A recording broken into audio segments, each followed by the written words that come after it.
بسم اللہ الرحمن الرحیم۔ پاکستان مسلم لیگ نون کے تمام دوستوں کو ہماری جانب سے بہت بہت سلام و دعا قبول ہو۔ پی ٹی آئی کی اس یلغار کو لے کر ہم آپ دوستوں کے سامنے چند سوالات رکھ رہے ہیں۔ P T I Imran Khan کی رہائی کے لیے ڈی چوک پہنچنے کی بھرپور تیاری کے ساتھ اپنی جان ہتھیلی پر رکھے بڑھ رہی ہے۔ اسی دوران مسلم لیگ نون اور پی ٹی آئی کے درمیان مذاکرات بھی ہوئے، لیکن یہ مذاکرات ناکام ہو گئے کیونکہ پی ٹی آئی کا مطالبہ تھا کہ عمران خان کو رہا کرو، تب مذاکرات کی ٹیبل پر بیٹھیں گے، اور حکومت کسی قسم کی رکاوٹ پیدا نہیں کرے گی۔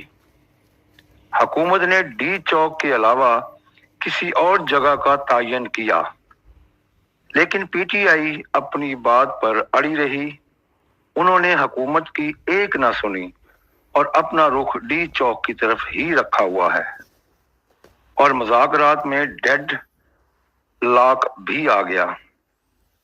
مذاکرات کا پہلا دور اسی طرح ناکام اور بے نتیجہ رہا۔ پی ٹی آئی اپنے مطالبہ پر قائم ہے اور حکومت بے بس نظر آ رہی ہے۔ پی ٹی آئی نے یعنی بشرا بی بی نے کہا ہے کہ عمران خان کو رہا نہ کیا تو ڈی چوک پہنچیں گے۔ وزیر داخلہ محسن نقوی وزیر اعظم کو یہ سب بتا چکے ہیں، اور مذاکرات کے ابھی مزید دور بھی ہونے کے امکانات ہیں۔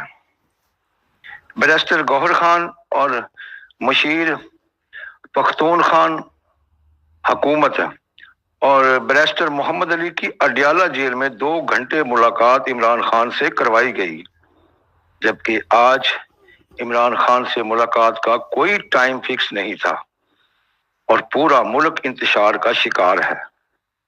ایسے حالات میں اچانک یہ ملاقات کیسے اور کیوں کروائی گئی؟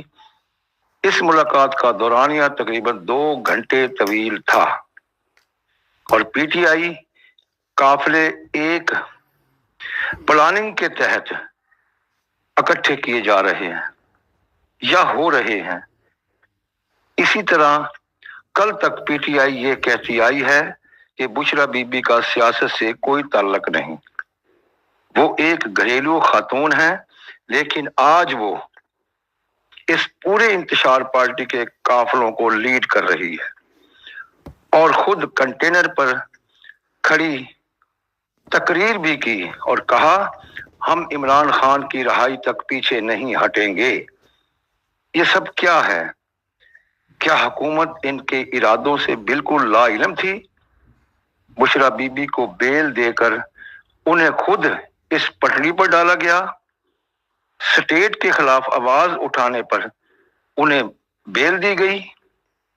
خیبر پختونخوا سے نکلنے والی یہ یلغار جسے امین گنڈا پوری لے کر نکلے تھے اور سب سے آگے تھے، وہ ایک دم پچھواڑے کے ساتھ لگا کر بشرا بی بی کو آگے لا کر پورا سین ہی تبدیل کر دیا گیا۔ اب بشرا بی بی علانیہ اس قافلے کو لیڈ کرتی آگے بڑھ رہی ہیں، اور کنٹینر پر کھڑے ہو کر کارکنان سے کہا جب تک عمران خان رہا نہیں ہوتا تب تک مارچ ختم نہیں ہوگا۔ اس کے علاوہ انہوں نے عمران خان کا ویڈیو پیغام دے کر کارکنان کو گھروں سے نکالا۔ حکومت پی ٹی آئی کے اس مارچ کو ناکام قرار دے رہی ہے، اور ہر شہر میں کارکنان اور قیادت لیڈران جن میں امین گنڈا پوری اور بشرا بی بی شامل ہیں، ایف آئی آر بھی درج ان کے خلاف کی جا چکی ہیں اور مزید کروائی بھی جا رہی ہیں۔ جبکہ احتجاج کے دوران پولیس اہلکار محمد بشیر جلال شہید ہو گئے اور مسلم لیگی رہنماؤں نے ان کی نماز جنازہ بھی پڑھی۔ نماز جنازہ کے بعد وزیر داخلہ محسن نقوی نے میڈیا سے بات کرتے ہوئے آئی جی پنجاب عثمان انور سے کہا کہ پنجاب کے 125 اہلکار زخمی ہوئے ہیں۔ ہم نے اپنا نقصان برداشت کر لیا